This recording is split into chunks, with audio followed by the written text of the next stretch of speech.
Welcome to Downey High School's online history class. I'm your instructor, Ms. Lojano, and today we are going to be introducing social and economic changes of the 20s. So we're going to start by talking about a couple of major trends that are emerging in the 1920s. I refer to the 1920s as the original YOLO, and then we're also going to talk about the rise of disillusionment. So essentially what happens at the beginning of the 20s is all of these young men are returning back from World War I, and they are very disillusioned with what they have seen there. So disillusionment is a sense of things didn't work out how you thought they would. It's a strong sense of disappointment. This is sort of like if you get married and you think everything is going to be happily ever after, and then all of a sudden you're arguing about the toothpaste tube, right? You're like, this isn't what I thought. Okay, that is disillusionment. And these men are coming back and they're saying, I thought I was going to go make the world safe for democracy. And instead, I watched 5 of my friends die terrible deaths, right? So, what is life even about? They're frustrated and lost. And what they decide to do is party. Okay, so this gets us to the original YOLO, right? You only live once. Like these guys, that was their actual experience, right? I'm 19. I watched my friends die. You really only live once. And so let's just live it up and party. And so the 20s is going to have partying and drinking and escaping as one of the big trends that's happening, which is a post-war phenomenon. Okay, so that's our first big trend. Original YOLO, disillusionment. A second big trend is consumerism, which is derived from the term consumer. A consumer is a person who purchases goods. So consumerism is a preoccupation with buying consumer goods and services. And you can see in that picture, this is obviously pre-COVID, on Black Friday in the United States when everyone's like, I want my TV. This emphasis on buying more and more stuff and the idea that buying more and more stuff will make you happy, that becomes very prevalent during the 1920s for a variety of reasons. Okay, so here we go. Let's talk about economic and social changes. So I want to draw your attention to the title at the top here. We refer to the 20s as the Roaring 20s or the Jazz Age. The Jazz Age because of the invention of jazz music. And then the Roaring 20s because the economy during the 20s is roaring. It's accelerating, it's growing. During this period, the US economic status is increasing. Between 1920 and 1929, America owned 40% of the world's wealth. Okay, so we're producing industrial goods rapidly and selling those goods. Businesses are expanding. Okay, so that's all happening with the economy. Now, some people, though, are going to critique some of this consumerism. So Scott Fitzgerald, who wrote The Great Gatsby, and also Sinclair Lewis is another author, they're going to criticize American materialism and say, we don't think this is really going to make you guys happy in the long run.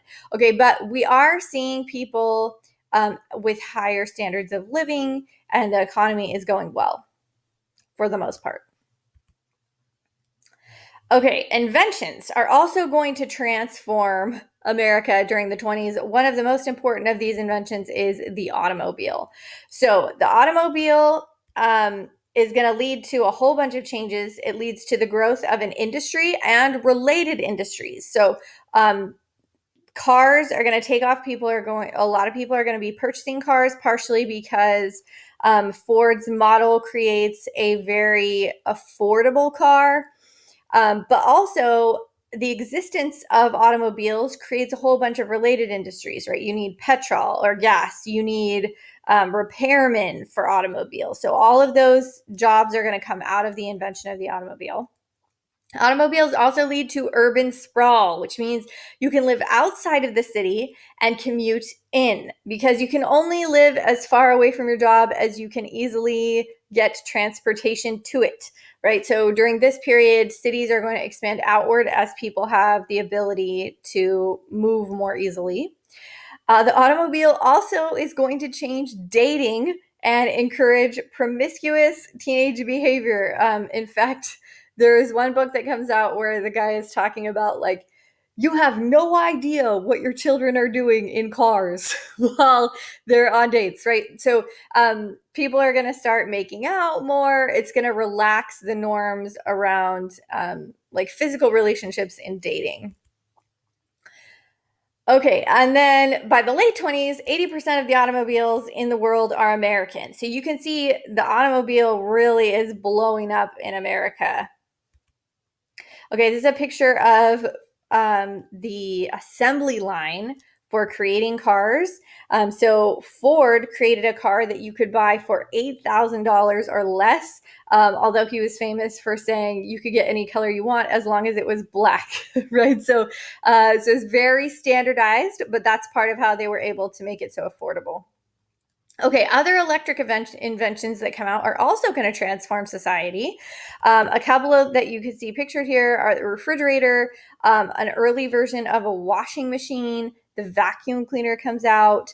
So these things are going to lead to more leisure time for people, right? Because instead of washing all of my clothes slowly on this washboard, I can just throw my clothes into the wash machine and whoop, they're done. Oh my goodness, I have all this time to do other things. Okay, so that is going to transform society significantly. And in addition to that, as the economy grows, people have more money for leisure activities. So leisure is going to become a much more integral part of American society during the 20s. Okay, the other piece of inventions is that expensive inventions lead to credit installment plans, quote unquote, enjoy while you pay. And we refer to this as a superficial prosperity. So this is essentially the idea that you could go to the store, put $3 down, take a vacuum home, and pay $1 a month for an amount of time, right? This isn't actually credit cards. We're not that far yet, but it's an early version of credit. And what it does is everybody looks rich because they have the nice vacuum and the nice washing machine, but ultimately they're actually in debt. And this is going to become a huge problem when the stock market crashes in 29 and we head into the depression. Actually, people looked a lot wealthier than they were, and underneath they were financially in a pretty rough spot. Okay, so we mentioned that more time leads to more leisure activities. A couple of things that are going to be popular for leisure activities include listening to the radio. The radio comes out during this period. You can see a radio picture there on the left. Families would sit around the radio and listen to their favorite shows together. Movies also become a popular leisure activity. By 1925, filmmaking is the fourth largest industry in the nation, as films like The Jazz Singer and Steamboat Willie come out. Initially, these films are silent films, and then eventually they're going to add sound, which we refer to as talkies. Also, you're going to see people engaged in sports, and the radio makes sports a national experience because everybody can listen to the same games, right? Sort of like now you could hop on an airplane and talk to somebody about the Super Bowl, right? Pre-communication technology, it's not like everyone's listening to the same game. So that's a cool thing that creates a sense of national culture. Okay, third major trend is a revolution in morals and manners, particularly for women. So during the 1920s, women possess new freedoms, both politically and socially. Remember, after World War I, women are granted the right to vote through the 19th Amendment in 1920. Essentially, the government says, if you helped us win the war, I guess you can vote now. And as women begin stepping into the political sphere, their role in society transforms as well. So we're going to see this in something that we refer to now as the flapper. Flappers are women who start dressing differently, and you can see some of that pictured in the bottom here. So they have very short hair. The drop waist becomes really popular. You can see that in this center photo right here. So instead of a corset where you have an hourglass shape right in at the waist, out at the hips, there's a drop waist, and this is a very boyish figure, right? And women would actually bind down their chests and then use this drop waist to make a figure like a ruler. It's very male looking. to reflect this movement into male society. The other thing about these dresses is that they were very comfortable for the form of dancing that emerges during this period, which is swing dancing, in response to the advent of jazz music, right? So in a corset, it would be very difficult to do the kinds of moves that are required for the swing dancing that becomes popular during this period. So the dress allows for the dancing. Also, knees are going to be shown for the first time, and that is incredibly scandalous. People are like, whoa, knees. Why are you showing us this? Okay, so this is a pretty significant revolution that's happening for women. The other contributing factor is the 18th Amendment, which means alcohol is illegal. Well, the sale, transport, and purchase of alcohol, but drinking goes underground to speakeasies and it becomes co-ed. So previous to this time, men and women drink separately. During the 20s, because it's illegal, they end up together in bars. And alcohol, everyone drinking alcohol together also relaxes the standards of behavior. So that is going to be another change in terms of how women are moving in society. Okay, last major trend is a growing urban versus rural divide. Okay, so cities are where we're seeing most of this change. Cities are going to be defined by nightlife and flappers and jazz clubs. They're going to have lots of immigrants, and they're going to tend to be more pro-alcohol because immigrants during this period, many of them are Catholic or at least not Protestant, where they don't have this aversion to alcohol. So they're going to be more in favor of drinking. And there's just going to be a lot of change happening in cities as a result of this. More religious rural areas are going to feel resistance to these revolutionary changes in traditional morals. And farmers are suffering after World War I, which leads to a KKK expansion. So essentially during the 20s, the economy is roaring for everybody except farmers. Farmers are having a hard time because of the drop in demand for goods after the war. And so farmers, they're feeling left out of the growth that's happening.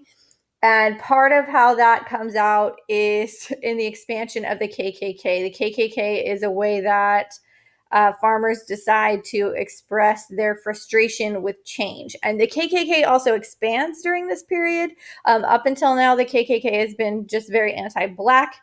During the 20s, the KKK becomes very non-discriminatory in their discrimination. So they are pro-WASP, white Anglo-Saxon Protestant, anti-everything else. So that means anti-Catholic, anti-immigrant. And as a result of that, this is going to be a time when the KKK really flourishes. Okay, religious fundamentalism also rose as part of the backlash to the changes based on a literal interpretation of the Bible. So what these people are going to say is you're changing away from our traditional religious morals. Fundamentalism means that we're reading the Bible through a very literalistic lens. And you're going to see this particularly come out in the conversations around evolution. Okay, so the Bible has this account in Genesis of the beginning of the world, and people are going to take that very literally and therefore say it is impossible that evolution has happened. Evolution is undermining the Bible. And this all comes to a head.